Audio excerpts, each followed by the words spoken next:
Hello, library fans. My name is Terry. I am Miss Mallory's mother, and they asked me to come in today and speak to you about a ghost story. Well, I'm not sure that it's a ghost story, but it's a story for me that was probably the first time that I ever realized that there may be ghosts among us. This was years ago. I was a little bit younger, lived in Point Pleasant, West Virginia, in a house that was turned into two apartments, but it was a 200-year-old home, one of the very old homes that was there in Point Pleasant. And it was beautiful, but it was an old home. It was, had its creaks and its noises, and so to start off with, I really didn't think too much about the little things that kept happening. Lights flickering, a door would slam. You know, you always have a tendency to write those things off and say, okay, it's an old home. But then there was something that happened. The first thing that happened was that really made me think, I think I'm kind of scared about being here by myself. My grandfather was coming to visit one day. I was in the kitchen fixing us some lunch, and I had left the front door open, but the screen door, or it was a storm door, there was no screen, it was glass, so it was solid, was shut. So, you know, and I was young, didn't worry about locking it or anything, just expected him to knock and come in. I was in the kitchen fixing us some lunch, and I distinctly heard the door open and close. And so I hollered, "Pop, I'm in the kitchen, come on in." No answer. He certainly didn't appear in the kitchen. So after a minute or two, I thought, well, that's kind of odd. So I dried my hands off, went through the dining room, into the living room, and he wasn't there. But the oddest thing was that the front door, the wooden door, was closed. So in my head, I'm thinking, okay, how did that happen? No windows open, no screen door, no way the wind is going to close that door. It kind of scared me at first. I actually kind of started looking around to see if there was anybody in the room with me. But nobody was there. So I opened the front door, made sure this time that I put the little door stop in front of the wooden door, checked the screen door or the storm door. Well, it was secure. It hadn't blown open or anything. Went back to the kitchen, went back to doing what I was doing, waiting for my grandfather, and I had no sooner stepped into the kitchen when I heard a door slam very hard. I mean, it seemed like the whole house shook. It scared me so bad. I get chill bumps just thinking about it now. I immediately turned around and raced back into the living room. And sure enough, the wooden door was slammed shut. And I was just petrified. Nobody was in the room. No way that door could have shut. And the little door stop was just tipped over. I was chills running up and down my spine. I walked over, went to grab the door to open it, and of course my grandfather at the very same time knocked at the door, which I went through the ceiling, scared me to death. But at that point in time, I just brushed it all off, and I said, okay, you know, I didn't have time to worry about it, didn't say anything to him, obviously, because I knew that he would just think I was nuts, I was crazy. So I didn't say anything to him.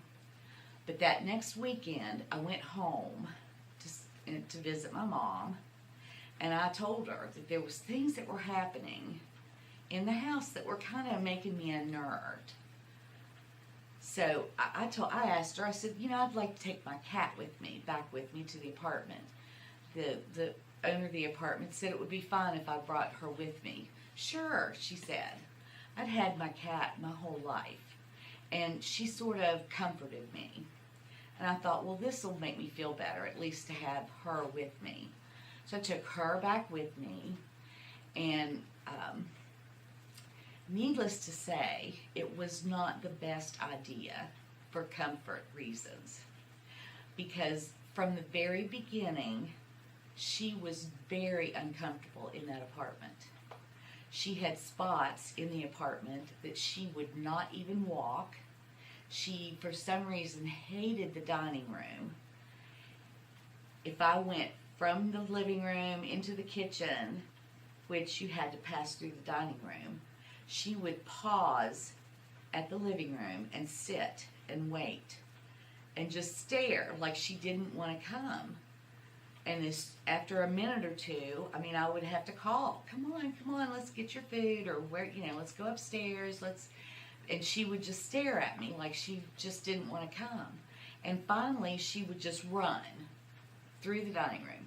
She never stopped, never paused, never, if I was in the dining room, working on anything, cleaning windows, hanging pictures, doing anything, she would not sit in the dining room. She would sit at the doorway of the kitchen or the doorway of the living room, which I thought that was odd. And then the other odd thing was when you went upstairs where I lived, there was a little sitting room, there was a hallway, a bathroom, and then a big bedroom. It was a really nice apartment. We had a fireplace in there. It was beautiful, but it was very old, high ceilings. Sometimes it seemed cool and drafty, but most of the time it was a beautiful place to live. And early on, she was the same way about the hallway she didn't like to be in the hallway going from the sitting room to the bedroom. She never would go into the bathroom with me whenever I would go to take a shower, or it was a bath actually. Didn't have a shower, only had a clawfoot tub. But she just would do the same thing, would run from the sitting room to the bedroom, if that's where and she would sit in there. But she seemed to be comfortable in the bedroom. So the next thing that happened that really set me over the edge was one night she was on the bed, comfortable as could be. I was right beside of her, folding clothes. She was purring, she was happy, taking a little cat nap. And the next thing I know, she opens her eyes, looks at the doorway, stands up with her eyes as wide as saucers. Hair goes up on her back and around her tail, and she started hissing at the doorway and backing up like something was after her. I had never seen my cat act like that. And once again, the chills ran down my spine, and I could not get beyond the fact that there had to be something there. There just had to be something that was causing her to act that way. Now, I don't know how you guys feel about things like that, but that to me was affirmation that there are things that maybe we don't see that are there around us.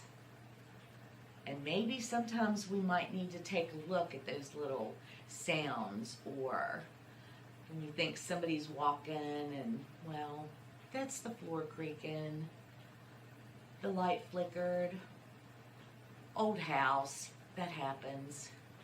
All those little things, the doors shutting, things are moved when you're not sure that you're just certain that you left it sitting someplace else. You might want to think twice about whether or not you have somebody that's visiting you. I want everybody to have a happy Halloween.